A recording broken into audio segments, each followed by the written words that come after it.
Do you not know that your bodies are temple of the Holy Spirit, who is in you, whom you have received from God? Di nyo babatid na ang inyong katawan ay templo ng Espiritong Banal na sumasa inyo at tinanggap nyo mula sa Diyos. Love your body. Salamat, Panginoon, sa katawan na ibinigay nyo sa amin, na siyang nagiging tahanan ng inyong Espiritu at nagiging kasangkapan maging ng aming sariling Espiritu upang malasap namin ang ganda at sarap ng buhay at upang magawa namin ang mga gawaing iniatas niyo sa amin. Turuan niyo kami, Panginoon, na lalong maunawa ang kalooban niyo para sa aming katawan at nang aming masunod ang iyong magandang layunin. Linisin niyo po kami, patawarin sa aming mga kasalanan at ngayon ay punuin niyo ng inyong karunungan nang masundan namin ang mga yapak ng iyong anak na si Jesus. Be our preacher, our teacher, our counselor. We ask you, Father, in the name of your Son, Jesus, our Lord, our Savior, and our friend. Your body is wonderfully made.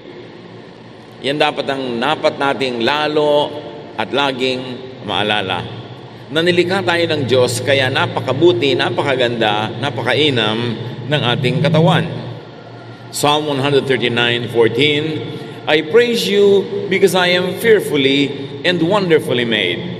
Your works are wonderful, I know that full well. Karapat-dapat purihin ng Diyos dahil napakainam ng pagkakalikha niya sa ating katawan, maging sa ating pagkatao. Your body was designed and created by God. Your body is sustained by God. Diyos ang lumikha at Diyos ang patuloy na nag-aalaga sa katawang ito. Your body is the temple of God's Spirit. Ang templo ng Diyos ay hindi tahanang bato, hindi muog, hindi pader, hindi building, hindi lugar, hindi bundok. Ang templo ng Diyos ay katawan ng tao na sumasamba sa Kanya. Genesis 2:7, Then the Lord God formed a man from the dust of the ground and breathed into his nostrils the breath of life, and the man became a living being. Nagiging banal ang lupang katawan dahil ito'y tinatahanan ng Espiritong nagmula sa Diyos. 1 Corinthians 6:19, Do you not know that your bodies are temples of the Holy Spirit who is in you, whom you have received from God? Isang tanong na may kasamang mariin na pagpapahalaga sa katotohanan na ang katawan ng tao ay mahalaga at ito'y pinapahalagahan maging ng Diyos. Meron tayong dapat laging maalala tungkol sa katawan na ibinigay sa atin ng Diyos, that your body loves you. It is always working to keep you alive. Mahal ka ng iyong katawan. Kahit tulog ka, hindi tumitigil sa pagtiwak ang iyong puso, pumping blood to the outermost parts of your body. Kahit tulog ka, hindi tumitigil sa paghinga ang iyong mga baga. Kapag nasugatan ng iyong katawan, ang iyong dugo ay naaampat, hindi tumitigil ng paglilingkod sa ating katawan. Your blood circulates, bringing nourishment to every part of your body. Kahit hindi mo alam, your hair and your nail grows. Your immune system is always defending you and fighting you against invaders, against infection.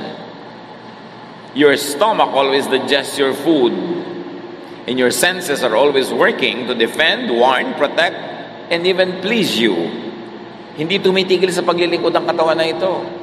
Ano man ang ating kinakain, sinasala ng ating atay.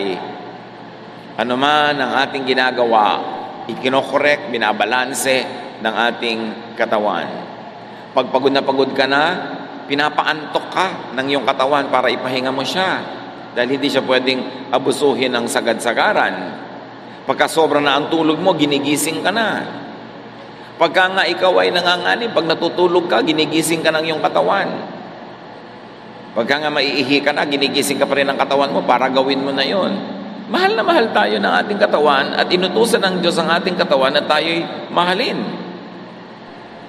At inutusan din ang katawan na mahalin ang isa't isang bahagi nito. Galing yun sa may likha. 1 Corinthians 12:24-26. Although it has a spiritual value, but first of all, it has a physical value. God has put the body together. Its parts should have equal concern for each other. If one part suffers, every part suffers with it. If one part is honored, every part rejoices with it. Nagtutulungan, at sabi nga sa kasabihan ng matatanda, ang sakit ng kalingkingan, ramdam ng buong katawan. Nagtutulong-tulungan ng bahagi ng ating mga katawan para mabigyan tayo ng napakagandang serbisyo. Kaya pagkakakain ka na, ang halos lahat ng dugo ng iyong katawan pumupunta sa iyong digestive system para tunawin ang iyong pagkain. Kaya ka inaantok pagkakain kasi nababawasan ng blood supply ang iyong brain, nagpupunta kasi sa stomach. Nagtutulungan sila, nagbibigayan, at ito ay kalooban ng Diyos. Kaya naman napakahalaga na pag tayo nagpapagamot, especially in this day and age of specialization, dapat tinitingnan mo yung buong katawan, may nag-aalaga ng buong katawan. Kasi kung minsan, nagpapagamot ka lang sa isang espesyalista, halimbawa sa puso, o espesyalista sa balakang, o espesyalista sa buto, pagka hindi mo binantayan, baka mapabayaan yung atay mo, at siya ang magdala ng lahat ng gamot na kinakarga doon ng specialist, kasi nga kanya-kanyang espesyalisasyon. Pero dapat, merong general practice para maalagaan ang bawat bahagi ng katawan na hindi pinapagaling mo yung isang bahagi ang nagdurusa yung kabila. One of the bad side effects of specialization, pagka hindi naging mapag-ingat ang tumitingin sa atin. Ephesians 4:16, again another physical reading of an otherwise also a very spiritual reading. Under His control, all the different parts of the body fit together, and the whole body is held together by every joint with which it is provided. So when each separate part works as it should, the whole body grows and builds itself up through love. Of course, it can also refer to the church as a body of believers. But first and foremost, it has a physical meaning, na pag nagtutulungan ang bawat bahagi ng katawan, ang katawan sa kabuuan ang nakikinabang. Kaya hindi ka dapat magpasarap sa dila mo na kain ka ng masarap na maalat, tapos nagkakaroon ka ng mga bato, nagkakasakit ka at nahihirapan yung iyong atay. Pinapasarap mo lang ang iyong bibig, ang iyong panlasa, kakakain ng sobrang tamis, nagdurusa naman ang dugo mo, tumataas ang blood sugar, nagkakaroon ka ng diabetes. Dapat nagtutulungan ang bawat bahagi ng katawan at hindi kinukonsinti lang o pinapasarap yung isa lamang at the expense of other parts. Your body heals and restores itself. Wala kang kamalay-malay, yung sugat mo gumagaling. Your body speaks to you about survival, health, and wellness concerns. Kaya may mga balat tayo na sensitive sa lamig o init, binibigyan tayo ng warning, mag-jacket ka, o magpaypay ka, o maligo ka, kasi nahihirapan ang iyong katawan sa extreme temperatures. Napaka-importante na nakikinig tayo sa ating katawan. Pag sobra tayong napapagod, nagpapahiwatig ang katawan, nanlalata, nanlalambot, inaantok tayo, kasi kailangan niya magpahinga. Your body loves you. So love your body back. Keep it alive and healthy. Ang pag-iingat, pag-aalaga sa katawan ay isang uri ng mataas na pagsamba sa Diyos. Dahil kung mahal mo ang Diyos, mamahalin mo ang ibinigay niya. Pag minamahal mo ang ibinigay niya, minamahal mo ang nagbigay. At iyon ay isang uri ng pasalamat, papuri, pagsamba. Keep your body clean. Outside. Sa panglabas muna, napakahalaga na laging malinis ang ating katawan, na hindi naman problema ng marami Pilipino. Salamat na lang, nilikha tayo ng Diyos sa ating kultura, likas tayong mahilig maglinis ng katawan. Pero sa mga nakakalimot, dapat itong maalala. 2 Corinthians 7:1, we should stay away from everything that keeps our bodies from being clean. The physical body and of course, the spiritual body. Isaiah 1:16, wash yourselves clean. Dapat malinis lagi para hindi tayo nasasalakay at nagugupo ng mga mikrobyo. And of course, keep your body clean inside. Sa ating mga Pilipino, karamihan sa atin, wala tayong problema sa paglilinis ng katawan ng panglabas. Pero kailangan nililinis din natin ang loob. Feed your body with healthful foods and drinks. Ligo ka ng ligo, pabango ka ng pabango, ang linis-linis mo, tapos umiinom kang lason. Yung mga kung ano-anong mga sobrang carbonated, sweetened, artificial, chemical drinks. Mga inumin na nagpapanggap na juice. Pag nakita nyo, pineapple drink, hindi yun pineapple juice, kaya nga ang tawag drink. Fake na juice yun. Baka may isang patak na juice at may pakulay, may artificial flavoring, maraming sugar, inom ka ng inom, pinaparumi mo ang loob ng iyong katawan. Inom ka ng inom ng mga sobrang daming asukal, daming kulay, minsan jobos na yata ng sapatos ang nakalagay sa tosino. Kailangan pinag-iingatan yung mga artificial na yan. Every unhealthful matter that enters your body has to be filtered, processed, eliminated, or endured by your body. Pag naglagay ka ng masamang timpla sa loob ng iyong katawan, nasarapan kumisan ang iyong lalamunan, pero hirap na hirap yung mga laman loob mo para salain, linisin yun, itapon yung mga dumi, o kaya kung hindi niya maitapon, ay hirap na hirap yung katawan mo sa pagdurusa at pagtitiis para lang kumisan masyahan ang ating bibig. Gaano katigas ang mga ulo ng pinipigil kumain ng sobrang alat at bagoong, tapos yung parin at yun ang kinakain na para walang naririnig na turo. Pagkatapos, masakit ang ulo, nahihilo, masakit ang katawan, tumitibok ang puso, naaatake sa puso, pero ayaw tumigil, kakakain ng ipinagbabawal. Pagka dapat hindi nakikinig sa payo, pag nagkasakit, hayaan manigas. Dahil matigas ang ulo, pinahihirapan ang katawan. Bakit dapat laging pagbigyan ng bibig? Napasukan lamang at masarap lamang hanggang bibig, pero pag lumampas na sa lalamunan ang maling pagkain, laso na sa iyong katawan. Daniel 1:8, but Daniel resolved not to defile himself with the royal food and wine. Sila Daniel ay mga panauhin ng hari ng Babylon sa kanyang palasyo. Pinapakain ng mga pagkain ng hari, pero minabuti niyang wag kasi iniisip niya at alam niya at naniniwala siyang makasasama sa kanyang katawan. Kaya tinanggihan niya ang ganung uri ng pagkain. Si Timothy, lagi nilang siraan tiyan. Ang payo sa kanya ni Paul, 1 Timothy 5:23, stop drinking only water. Take a little wine to help your stomach trouble and other illnesses you always have. So sabi, puro tubig lang ang iniinom mo, hindi naman laging malinis. May mga impeksyon, may mga butete, may mga itlog ng lamok. So, tumigil ka muna ng kainom niyan at uminom ka ng bahagyang alak na may alcohol content that can disinfect your body. Nakita niyo ang kabanalan nitong si Pablo, ang payo niya ay hindi dasal, kundi uminom ng gamot. And in that case, lalong-lalo nung araw na hindi pa naman napaka-develop ng pharmaceutical industry, wine was always one of the most available medications that people could have. So, praktikal ang ipinayo, hindi spiritual na huwag kang iinom ng gamot, magdasal ka lang. Si Pablo na yon, sabi niya, uminom ka ng alak para yung sira ng sikmura mo'y mapabuti. Ngayon naman, kumisan yung sumosobra ka sa pag-inom, kaya nasisira ang iyong stomach. Nagdurusa ang atay, kaya dapat balanse yan.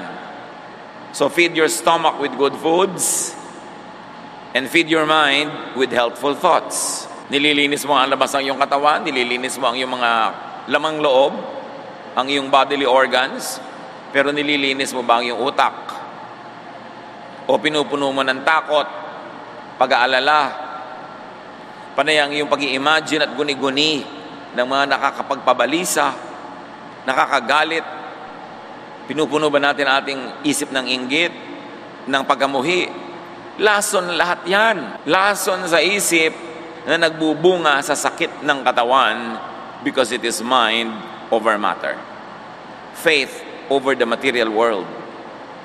Kung ang pinaniniwalaan at sinusubaybayan ng iyong utak ay takot, hirap, yun ang lalabas sa iyong katawan. Kaya maraming mga sakit na hindi masuri ng x-ray machine o hindi makita ng ultrasound kasi spiritual ang pinagmumulan, emosyonal, mental. Philippians 4:8, keep your minds on whatever is true, pure, right, holy, friendly, and proper. Don't ever stop thinking about what is truly worthwhile and worthy of praise. Ituon ang isip sa mga bagay na mabuti, maganda, banal, tama, nakabubuti para sa iyo at karapat-dapat. Sabi, huwag kayong tumigil ng kaiisip ng mga bagay na makabuluhan at sukat ipagpuri. Hindi ipagreklamo, ikalungkot, ikainis. Bakit mo pupunuin ang iyong puso ng inis, ng galit, palalakihin mo yung maliit na bagay, ang nagdurusa ang presyo ng iyong dugo, ang nagdurusa yung tibok ng iyong puso, ang iyong pulso, ang iyong katawan. Why make your body suffer? Huwag gawing basurahan ang utak, ang ating isip. Kung ayaw mong gawing basurahan ang iyong kwarto, basurahan ang iyong kusina, mas maingat ka dapat na hindi mo gawing basurahan ang iyong utak. Pag may bubulong-bulong, chichismis-chismis, naninira, nanggagalit, nanunulsol, tanggihan. Bakit yung hahayaan na tambakan niya ng basura ang laman ng iyong isip? Make your body, move your body. Kailangan ng katawan, gumagalaw. Nilikha tayo ng Diyos sa gumalaw. Kaya yung nagbubuntis, nalalaman niyang buntis na siya dahil sisikad-sikad, gugalaw-galaw yung bata doon sa loob. Nandun pa sa loob, gumagalaw na. Dapat ang taong nabubuhay, unless paralyzed siya, ay gumagalaw. At kung mahina ang katawan, gumalaw ayon sa kaya ng katawan sa oras na yon. Because life moves. Ang lahat ng kahuli-huli at kaliit-liitang cells ng mga living things, pag tinignan mo sa microscope, lahat gumagalaw, naggagalawan lahat. There is life in movement. And therefore, do your body a favor, work. Kailangan ng tao nagtatrabaho kasi yung trabaho, exercise din yun. Exodus 20:9-10, you have 6 days when you can do your work. Mahalaga ang magtrabaho. Kumikilos ka sa bahay, gumagawa ka ng maraming bagay para ang katawan kumikilos, lalo itong lumalakas. Psalm 104:23, then we go out to work until the end of the day.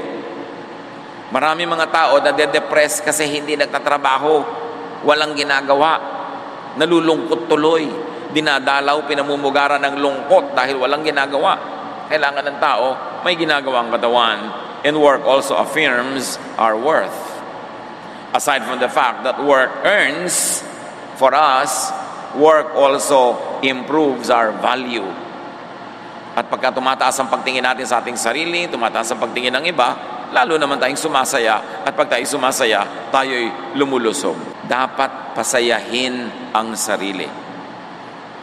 Napatunayan na ng siyensya, ang mga mas masayang pasyente, mas mabilis gumaling kaysa sa mga malungkot na pasyente.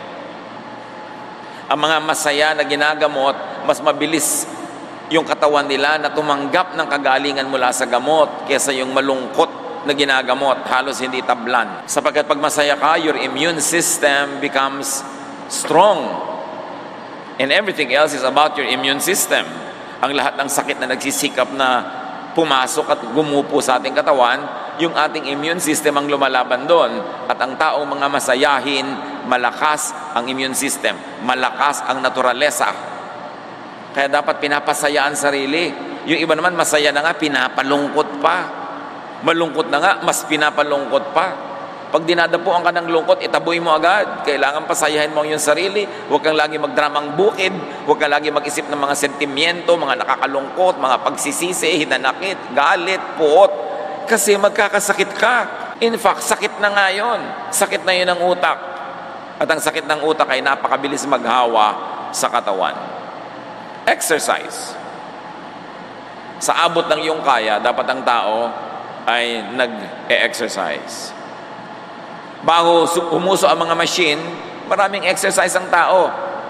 Pero ngayon, lahat na, pati Ba naman pagbubukas lang ng TV, paglilipat ng channel, remote na, hindi na tumatayo, hindi na gumagalaw ang tao. Kaya napakaraming mga ginagawa yung katawan na ang ending, tumatamad, nade-depress, humihina. 1 Timothy 4:8, exercise is good for your body. Ang taong maka-Diyos nag-e-exercise. Sabihin nyo nga sa katabi nyo with feelings, hindi na dadaan sa dasal lang lagi. Maka-Diyos ka pala, mag-exercise ka. Bahagi yon ng tamang pananampalataya. Ulitin nyo pa.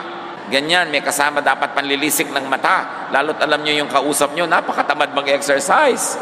Tapos upo ng upo, kain ng mga kung ano-ano mga sitsirya. Aba, ba't di ka nalang tumalon sa building nang madali ang iyong pagpapakamatay? Kasi pinapatay mo ang iyong katawan. Very importantly, dance. Magsayaw kayo mga kapatid. Minasama kasi ng mga relihiyoso yung sayaw nitong mga nakaraang huling daang taon. Samantalang nung unang panahon, ang pagsasayaw ay talagang kasama sa pagsamba, minasama ng mga conservative westerners yan. Hindi ibig sabihin nun, tama sila. Kaugalian lang nila yun. Ecclesiastes 3:1-3, everything on earth has its own time and its own season. There is time for dancing. Bahagi yun ng isang maka-Diyos na buhay. Kasi ang katawan natin, binigyan ng Diyos ng rhythm.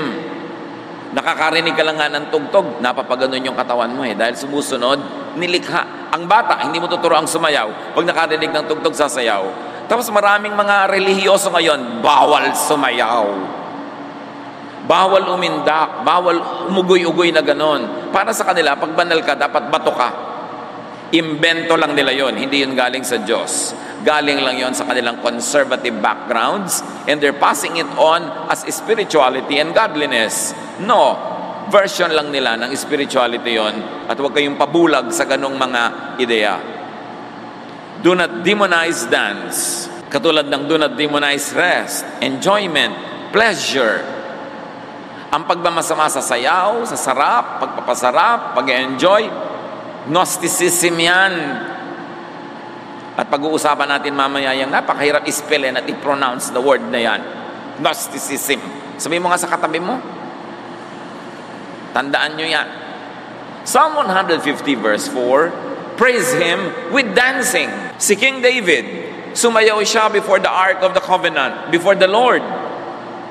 Naghubad pa siya ng kanyang robes at ang natira na lang nasuot niya, underwear, habang nagsasayaw siya. Ang kanyang high society wife, na si Michal, tinitingnan siya mula doon sa bintana ng palasyo at napakaliit ng pagtingin ng reyna doon sa hari na nagsasayaw sa publiko na nakahubad. At pag-akyat niya sa palasyo, sabi ng reyna sa kanya, magaling ka? Sasayaw-sayaw ka ba nakahubad sa harap ng karami-raming tao? Sabi ni David sa kanya, hindi ako nagsayaw sa harap ng mga tao, nagsayaw ako para sa Diyos. At bakit siya naghubad ng kanyang damit? Kasi ang mga slaves, pag nagsasayaw sa harap ng kanilang amo, naguhubad. At si David, sa pagsayaw niya sa Diyos, hindi niya itinuring ang sarili niyang hari. Tinanggal niya yung mga damit na nagbibigay sa kanya ng royal distinction, and he took the form of a slave, dancing before the master, before the Lord of Lords. Sabi niya, hindi ako sa harap ng mga tao nagsasayaw. Sumayaw ako para sa Diyos. At alam niyo ang kasunod na verse nun? And Michal remained barren all her life. Naging baog itong si Michal, hindi siya nagkaroon ng supling, hindi siya nagbuntis.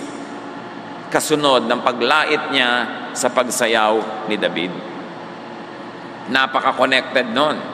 Ikinatuwa ng Diyos ang sayaw ni David pagkatapos nilalait-lait niya yung sayaw. So dance to be lively, dance to be happy, and even dance to heal. Noong unang panahon, marami mga tao, ang pagsasayaw nila ay panalangin nila para gumaling at naggagalingan nga sila.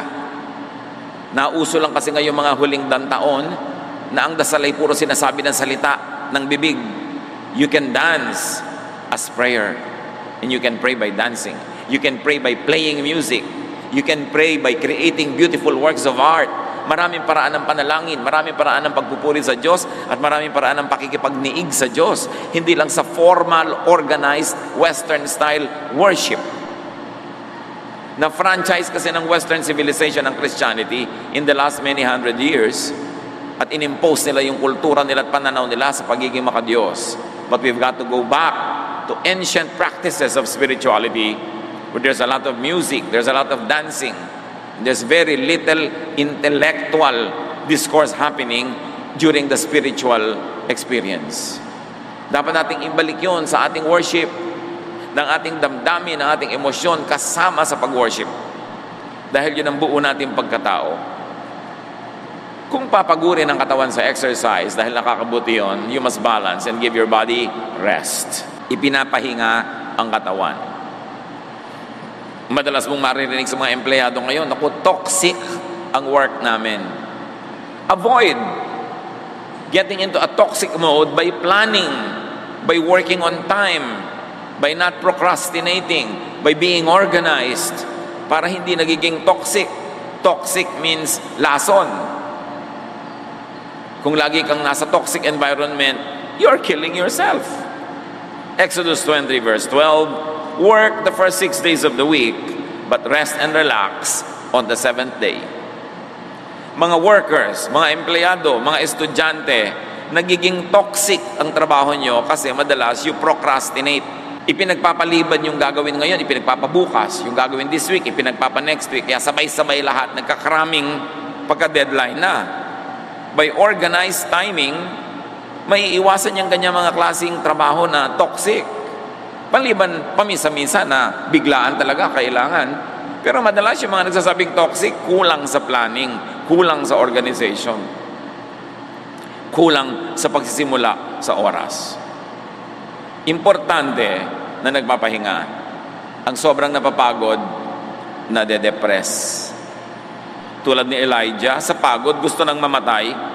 Nung nakatulog ng konti at nakakain ng konti, gusto na uling mabuhay. Pagod lang pala, gutom lang pala. 1 Kings 19:7, the angel of the Lord came back a second time and touched him and said, get up and eat, for the journey is too much for you. Kahit ka propeta, kahit ka alagad ng Diyos, may hangganan ang kaya ng iyong katawan. The journey is too much for you. You've got to rest. You've got to sleep. And after sleeping a while, get up, eat, and sleep again. Kung yun, super prophet na, tayo pa kaya ng mga karaniwang tao ang hindi mangangailangan ng tamang pahinga. Mark 2:27, Jesus finished by saying, people were not made for the good of the Sabbath. The Sabbath was made for the good of people. Yung mga tao kasi sa sobrang pagiging relihiyoso, naging amo na nila yung pag-observe ng Sabbath. Sabi ni Jesus, baliktad, ibinigay ang Sabbath para sa inyong kapakanan, hindi para paglingkuran nyo siya. So gawin nyo during the Sabbath kung anong nakakasiya, nakakalugod, at nakakapagpasaya sa inyo. Para sa inyong kabutihan yan, hindi yan amo. People of God, give your body enjoyment, pleasure. Reward yourself. Reward your body. Si Solomon na binigyan ng iba yung katalinuhan, hindi niya na-miss yung mahalaga. Sabi niya sa Ecclesiastes 2:10, I denied myself nothing my eyes desired. I refused my heart no pleasure. My heart took delight in all my labor, and this was the reward for all my toil. Well, hari naman kasi siya, kaya marami siyang ma-afford na pleasures. So within what you can afford, please yourself. Please your body. And don't feel guilty about it. Yan nga yung pinag-uusapan natin kanina na Gnosticism. Recognize and be free from the Greek anti-body philosophy. Itong Gnosticism ay inimbento ng mga Greeks na halos maitutumbas mo ang katuruan na ito sa kontra siya sa katawan, kontra sa sarap ng katawan, kontra sa layaw ng katawan. Post-Jesus Christianity and to some extent Judaism were both influenced by a philosophy of the first century known as Gnosticism. From the Greek gnosis, meaning knowledge. Ang kultura ng Israel ay hindi purely Israelite. Ang kultura ng Israel ay nakikipag-ugnayan, naiimpluwensya ng mga kapitbahay niya sa habang panahon. At isa dito na naka-influensya sa kanya ay Greece, of course, because it was a very major civilization. And the major philosophy of Greece for a long time before Jesus was born and during was Gnosticism. Gnosticism drew its core doctrine from Plato's dualistic contrast between the invisible world of ideas and the visible world of matter. Isa sa mga pinakamalalaking philosophers ng Greece, si Plato. At si Plato, pinaghiwalay niya yung nakikita at di nakikita. Pinaghiwalay niya yung mundo ng mga ideya, diwa, mga hindi nakikita, sa mundo ng katawan, ng lupa, ng bato, mga nakikita. So sa kanya, dalawa ang mundo, the invisible and the visible, the spiritual and the physical. And Plato's dualism created in Gnosticism a doctrine that equated matter with evil and spirit with good. Platonic idea yon, hindi yun Jesus idea. Sa paghihiwalay ni Plato ng mga katotohanan na nakikita at di nakikita, physical at non-physical or spiritual, minasama niya ang physical at minabuti niya yung spiritual. Kay Plato, lahat ng nahihipo, nakikita, nasusukat, may timbang, nayayakap, natatapakan, nasasandalan, lahat ng bagay na material ay masama. At sa kanya, ang mabuti lang ay yung mga bagay na nandun sa daigdig ng isipin, ng ideya, nandun ang espiritu. Pero ideya yun ni Plato, hindi yun ideya ng Diyos.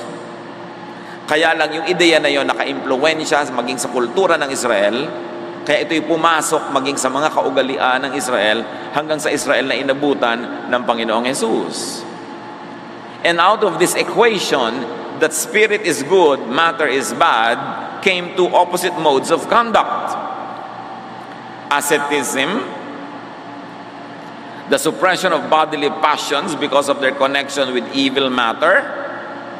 So isa yan, dahil dalawa ang katotohanan, spiritual at material, mabuti at masama, nagkaroon tuloy ng isang uri ng pananalig, yung isa asceticism, pagsupil, pagpipigil, pagpatay, pagtanggi sa lahat ng gusto ng lupang katawan.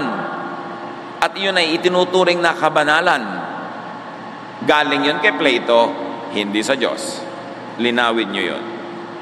And there's another set of beliefs and worldview, libertinism or sensualism. And what is that?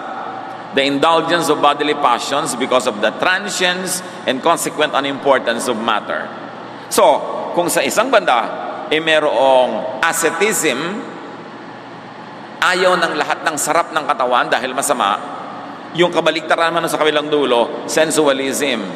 Dahil sa kanila, hindi naman ganun kahalaga ang matter, ang katawan, at ito'y mawawala rin, at pag nawala ito'y tapos na ang buhay, dapat samantalahin mo na habang nabubuhay ka, lasapin mo na lahat ang lalasapin, gawin mo na lahat ang gagawin, lahat ng sarap, angkinin mo na. Yun yung kabilang extreme.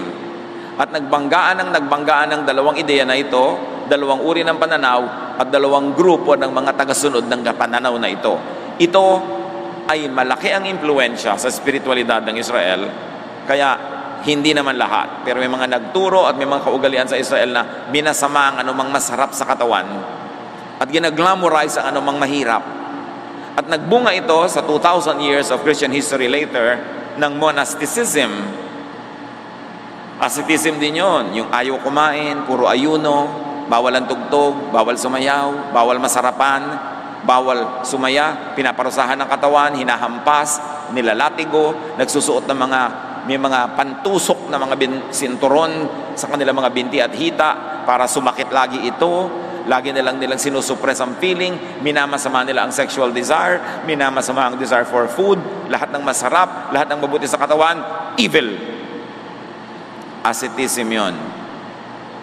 Hindi dapat ganun ang pananaw ng mga Kristiyano. Pero hanggang ngayon, akala ng mga Kristiyano, ang kabanalan ay huwag kumain ng masarap, huwag mag-enjoy sa buhay, huwag tumugtog, huwag mag-party, huwag makilahok, kundi magdusa, magtiis, mag-ayuno, magtimpi, at itanggi ang tunay na darama. Kaya sabi ni Jesus, you hypocrites, ayaw niyong tanggapin ang tunay na darama nyo dahil iniisip nyo masama yun. Of course, hindi rin mabuti yung kabilang extreme na sensualism, na puro na lang layaw ang inatupag, kahit pa nga gumagawa na ng masama, nagnanakaw na ng layaw, nagnanakaw na ng mga ipang tutusto sa layaw, kabilang masama naman yun. So dapat ang tao may balance. Sabi ni Solomon, a godly man will avoid all extremes. Kahit extremist na asceticism, extremist na sensualism, hindi yun mainam. And this Platonic dualism seeped into certain forms of Judaism and consequently Christianity even today. Kaya ngayon may matatawag ang conservative, super conservative Christians, bawal sumaya. Galing yon sa Greek asceticism, galing yon sa Greek Gnosticism, hindi yun galing sa Diyos, hindi yun galing kay Jesus. You better set the record straight. Kahit yung mga unang Kristiyano, may mga ascetic ang style. May mga subscribe sa Gnosticism because the Gentile church was under the influence of the Greek civilization. Even the community of those under John the Evangelist subscribed to asceticism. Kaya sa Book of John, napakaraming paghihiwalay niya sa spirit, sa matter, sa masama't mabuti, sa liwanag, sa dilim. Maraming ganun si John, at ang kanyang mga followers were considered very, very ascetic in their exercise of their Christianity. And soon, this kind of philosophy and belief in the communities led by John the Evangelist would influence later Christians. Later Christians, may influence sila. But Jesus taught and modeled enjoyment. Yan ang hindi na-appreciate ng maraming Christian madalas. In fact, sabihin nyo nga sa katabi nyo ang sagot, ano ang unang himala ni Jesus? Sabihin sa katabi, His first recorded miracle was to turn water into wine. Tama ang sagot? O hindi tama? Hindi niya nilagyan ng ulo yung sardinas, hindi yun ang unang miracle. Ang unang miracle was, ang tubig ginawa niyang alak. Bakit? Wala nang alak, may wedding party, edi uwian na. No, Jesus turned water into wine to extend a wedding party. Yun ang unang-unang himala. You would think na ang unang himala niya dapat nagpalakad ng pilay, nagpagaling na may sakit. No, ang unang himala niya, in-extend niya yung kasiyahan ng isang pagtitipon. Yun palang kitang-kita na kung ano ang tunay na layunin ni Jesus para sa mga tao. And throughout the Gospels, you see Jesus eating and drinking. Matthew 11:19, but the Son of Man goes out around eating and drinking. And you say, that man eats and drinks too much. He is even a friend of tax collectors and sinners. That is the Jesus, our Savior, the Son of God, the King of Kings, the Lord of Lords, the Teacher of Teachers. He went around eating and drinking. Bring this Jesus back to Christianity. Kasi inalis siya ng asceticism, inalis siya ng Gnosticism, at pinalitan siya ng conservatism. Matthew 9:14, then John's disciples came and asked him, how is it that we and the Pharisees fast often, but your disciples do not fast? Nakita nyo, siyempre kung anong ginagawa ng Master, yun ang ginagawa ng mga tagasunod. At ang mga tagasunod ni Jesus ay nilalait, tinatanong, ba't hindi kayo mahilig mag-ayuno? Bakit kami? Ayuno ng ayuno. Tapos kayo, hindi. Then later on, Christians would glorify fasting too much. May gumagaya pa kay Jesus ng 40 days. Hindi naman niya sinabing gayahin siya. At yun lamang ang recorded fast ni Jesus. A very important fast, which happened only because He was in the wilderness and there was nothing to eat. Hindi naman siya nagpasyang magfa-fast ako ng 40 days. Dinala kasi siya ng Espiritu sa ilang, at doon siya ay sinubok, at nagkataong wala naman siya dalang bawang pagkain, kaya 40 days siya tuloy nag-fast, pero hindi sinabing gagawin mo rin yun sa buhay mo dahil hindi naman ikaw si Jesus. Kasi kung kokopyahin mo yun, di ba't di ka nalang papako sa krus? Kumpletuhin mo na ang pagkopya. Meron tayong kinokopya kay Jesus, sinasabi ng ating utak, Pero merong hindi, pangkanya lang yun. Ministry niya yun, hindi natin ministry. And Jesus is known to rest and to sleep. Kaya nga kahit na may bagyo na at windang-windang na yung kanilang sasakyang pang dagat doon sa gitna ng bagyo, tulog pa rin siya. Mark 4:38, Jesus was in the stern, sleeping on a cushion. The disciples woke him up and said, "Teacher, don't you care if we drown?" Natutulog si Jesus sa tamang panahon, sa tamang oras, kumakain, nag-e-enjoy. Ang kauna-unahan niyang public miracle was at a party, a wedding party. The first miracle was to turn water into wine. Do you know that Jesus, or there's another type of Jesus in your mind, na isinaksak doon ng religion, inimbento ng religion, pero hindi yun ang tunay na Jesus of the Gospels. Bring Jesusness back to Christianity.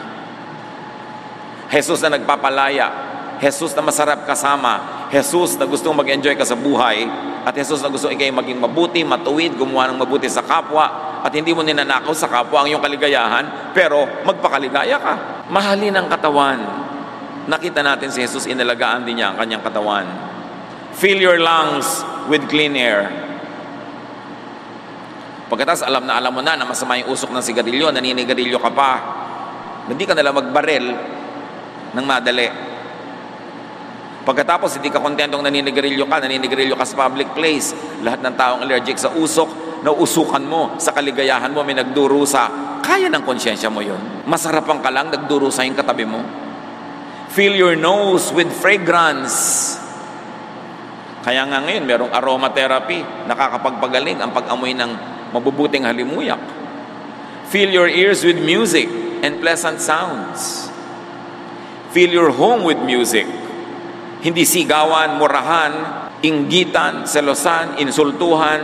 Nakakasakit ng katawan yon pag pumasok na sa tenga. Fill your mouth with nutritious food. Hindi yung kung ano-ano, mabusog na lang kahit na nakakasama sa pangmatagalan. And please your palate with delicious foods. Napakalaking krimen yung hindi ka masarap pagluto. Dahil gumamit ka rin ng asin, gumamit ka rin ng kalan, gumamit ka ng gas, gumamit ka ng kawali, gumamit ka ng suka, gumamit ka ng karne. Tapos yung niluto mo hindi masarap. Di ba crime yun? Sayang naman ang ibinigay sa iyong mga gamit galing sa planeta, pagdaan sa iyong pagluluto, hindi masarap. Dapat masarap. Kakain ka rin lang, sarapan na. Pinag-aaralan mo kung paano maggisa ng masarap. Yung tuyong-tuyo na yung kamatis sa gisa bago mo ilagay yung igigisa mo. Hindi sariwang-sariwa pa yung kamatis, ihuhulog mo na igigisa. Hindi masarap yon. Kailangan pinag-aaralan mo yung style ng pagluluto. Hindi yung bawang mo naging uling na bago mo isusunod yung sibuyas. Nakaka-cancer na yon. Dapat correct lang yung pagka-brown. Yung nagpapaksiw ka, hinahalo mo, dapat ang suka, hindi hinahalo hanggang hindi kumukulo para masarap. May art ang pagluluto, binibigyan ka ng Diyos ng mga gamit, tapos wawaldasin mo, hindi masarap ang luto mo. It's a crime. Please your eyes with beautiful vistas. Dapat inaayos natin yan hanggang kaya ng ating bulsa at kaya ng ating lakas. Inaayos mo yung bahay mo. Hindi yung kama mo abstract dahil nandun yung kawali, nandun yung hanger, nandun yung sapatos, nandun lahat. Ang gulo-gulo. And please your skin with nourishing sensations. Kung minsan yung kumot mo hindi natatabla ng apoy sa dumi, aba naman, labhan mo, pabanguhin mo para hihiga ka dyan, masarap humiga. Dahil 8 hours or 6 hours ka nakahiga dyan, tapos maligasgas. Meron pang mga kuto, at meron pang kung ano-anong tamtak sa loob. Kailangan pasarapin mo ang iyong buhay. Kasi ang buhay bigay ng Diyos. At gusto ng Diyos mag-enjoy ka sa buhay. Pero kailangan meron kang sipag. Importante sa lahat ng ito, may pera ka. Kaya itinuturo ng Diyos, 6 days you will work, and on the 7th day you will rest. Kasi pag nagtatrabaho ka, you earn, na-afford mo yung good life. Hindi yung gusto mo good life, tapos nakaasa ka sa iba. Ecclesiastes 8:15, pinakamatalinong tao si Solomon, ang payo niya, so I commend the enjoyment of life. Because there is nothing greater for a person than to eat and drink and be glad. Then joy will accompany them in their toil all the days of the life God has given them, under the sun. Sabi ng Contemporary English Version, there is nothing better than to enjoy our food and drink and to have a good time. Then we can make it through this troublesome life that God has given us here on earth. Sabi ni Solomon, hindi mo maiiwasan, maraming hirap, maraming lungkot, maraming dusa ang buhay. Pero para mo ito mapagtagumpayan, malampasan, malabanan, mag-ipon ka ng maraming saya at sarap sa buhay mo. Habang kaya, tuwing pwede. Para yung iniipon mong saya, yung iniipon mong sarap, doon ka mag-withdraw sa panahon na ikay nahihirapan, may problema, at merong pain. You've got to invest in your happiness, in your pleasure. That is Solomonic. Siya ang pinaka-matalinong tao sa Old Testament. Tapos si Jesus sa New Testament, pareho silang nagsasabi, eat, drink, enjoy your life. Hindi bawal yan sa Diyos. Ang nagpabawal niyan, the Greek idea of Gnosticism, si Plato, na naka-influence sa maraming Hudyo, sa maraming Kristiyano hanggang ngayon. At akala nila yung ganung pagdurusa at pagtitiis ng katawan ay galing sa Diyos. No, galing yun kay Plato. Corinthians 6:19-20. Do you not know that your bodies are temples of the Holy Spirit who is in you, whom you have received from God? You are not your own. You were bought at a price. Therefore, honor God with your bodies. Sabi, hindi nyo pag-aari ang mga katawan nyo. Diyos ang lumikha, Diyos ang may bigay, at Diyos din ang tumubos sa pamamagitan ni Jesus. Kung ganon, kung sinasamba nyo ang Diyos, pahalagahan nyo ang inyong katawan. Yan ay pagbibigay halaga sa Diyos. Yung pagbibigay halaga sa katawan, hindi ibig sabihin pagtanggi sa lahat ng gusto nito, pagtitiis. No, pagtanggi lang doon sa masama, sa nakakasama, at sa inaagaw at ninanakaw pa sa iba.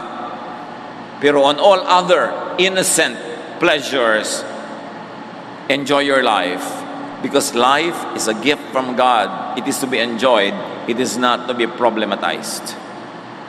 Do not squander your health for wealth. Then later squander your wealth for health. Ano yung mga tongue twister na yan? Maraming tao habang bata, pinupudpud ang katawan, inuubos ang kalusugan para magkapera. At syempre, magkakapera naman kung pinalad, pero may sakit naman, nagdusa ang katawan, kaya later, uubusin mo rin lahat ng pera mo para ka lang magpagamot. Sayang. Dapat hindi mo pinapatay ang katawan para lang magkapera. Magkapera ka pero sa tama at balansing paraan, hindi yung sobrang pagtitiis, pagdurusa. Napakaraming mga halimbawa, mga nagtatrabaho sa ibang bansa, ang tagal-tagal nandun pagkatapos sa kakasakit. Pag uwi dito, may sakit na, hindi na ma-enjoy ang inipon. Kasi araw-araw, kinakain delata, nagtitipid para maipadala lahat sa Pilipinas. Hindi na nakakakain ng sariwang gulay, sariwang prutas, puro delata, delata, delata. May bunga yon sa katawan. Kaya dapat huwag kang sobrang magtipid. Mag-enjoy ka rin, magtipid ka ng konti, mag-enjoy ka ng konti, sabay. Hindi puro, saka na ako mag-enjoy, puro pagtitipid. Nakakatiyak ka ba, nakahaba ang iyong buhay para magkaroon ka ng oras mag-enjoy? Hindi naman tayo nakakatiyak kung gaano kahaba ang buhay, kaya dapat everyday may konting bakasyon ka, may konting treat to yourself, para kung namatay ka bukas, wala kang pagsisihan. Every week mo konting bakasyon ka, may konting enjoyment, para kung next week di ka na umabot, wala ka din pagsisisihan. Every month, may konting bakasyon ka, may konting fun. Hindi yung puro hirap ng ilang taon tapos ilalagay mo lahat yung enjoyment mo sa dulo. Kung wala ka na doon sa dulo, dilugi ka. Kaya mahalaga, nag-enjoy, nagtatrabaho. 6 days you work, on the 7th day you enjoy, you rest, and then you work, and then you rest. Hindi 10 years of work at saka nila magbabakasyon. Walang ganun. Hindi yun mabuti para sa ating katawan. Do not poison your body with unhealthful foods and drinks. At magdahan-dahan sa pag-inom ng mga gamot, lalo yung nabibili over the counter. Konting sakit ng ulo, gamot. Konting sakit ng bewang, gamot. Hindi mo alam ang mga side effects niyan. Kung makakayanan mong ipahinga na lang, itulog yan, ikain ng masarap para mawala. Pero lagi na lang gamot, gamot, gamot. Siyempre, gusto naman ng pharmaceutical industry yan. Pagkatapos mamaya, may mga side effect pala, tinutubuan ka na ng payong sa likod na ayaw naman bumuka. Mabuti sana kung bumubuka yung payong. So kung ano na nangyari sa'yo, dahil ang konting sakit ng ulo, puro gamot, gamot, gamot. Meron naman mga doktor, walang gawin kundi reseta, reseta, reseta. Siyempre, dahil pag reseta sila ng reseta, natutuwa sa kanila yung drug company. Ingat ka rin ng ingat, hindi lahat ng nirereseta, lulun ka ng lulun. Suriin mo rin, mag-aral ka. At kung may natural na paraan ng paggaling, lalong mabuti yun. Hindi yung may side effect.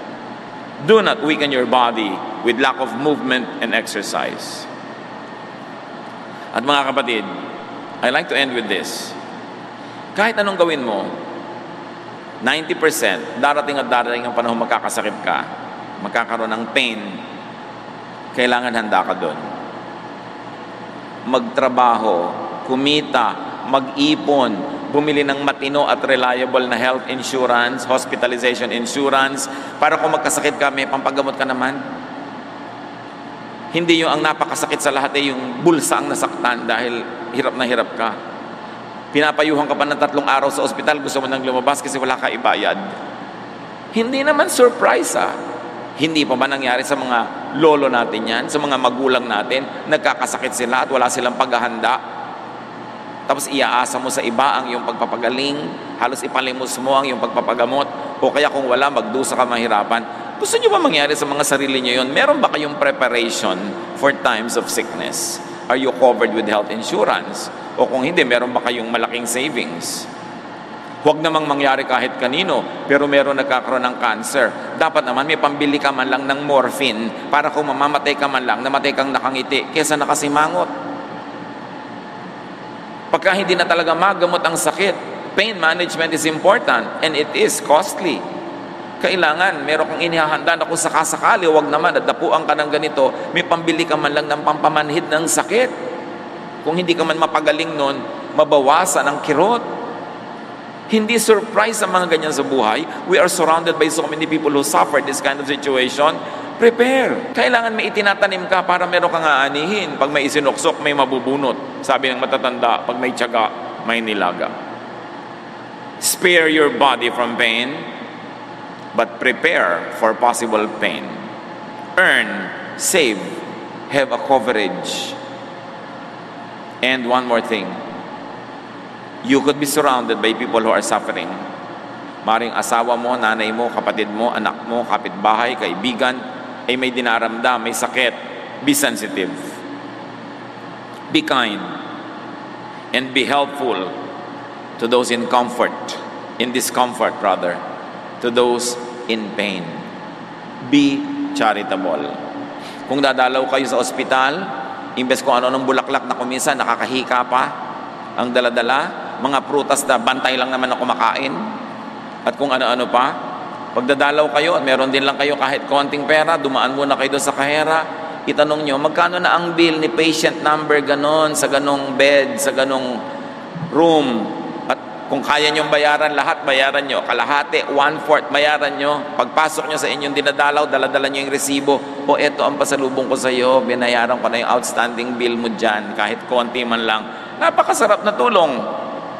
Kasi ang taong may sakit at walang pera ay talagang umaasa na lang sa kawang gawa at sa pag-ibig ng kapwa.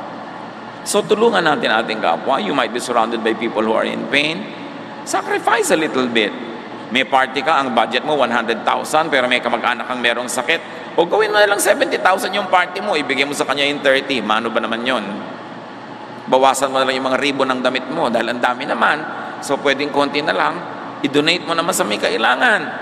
Napaka-importante mga kapatid, dahil sa pakikiramay natin sa pagdurusa ng iba, kumisan din natin alam, naliligtas pala tayo sa ganung mga pagdurusa rin. Panginoon naming Diyos, turuan niyo po kami na mahalin ang aming katawan, pati katawan ng aming kapwa. Turuan niyo kami na bigyan ng halaga ang aming kalusugan, at maghanda rin kami sa mga posibilidad na magkasakit kami. Teach us to be practical. Teach us to be wise. At habang may panahon, may oras at pagkakataon at kakayanan, turuan nyo kami to enjoy life, to be kind to our bodies, to treat our bodies to pleasure, to happiness, to rest, to comfort, while we also drive our bodies to work, and to work well, and to work hard. Pagbulay-bulayan natin mga kapatid ang mga katuruang ito, mahal lang Diyos ang ating katawan, dapat din nating mahalin. Pagsisihan sa harap ng Panginoon ang mga pagkukulang natin sa ating mga katawan, lalo sa pag-abuso natin at pagkukulang sa katawan ng kapwa na under our influence. Lord, as your people keep silent for a while, finish this message for each one of us. Give us practical application. Magbulay-bulay, dinggin ang pagtuturo ng ating Amang Diyos.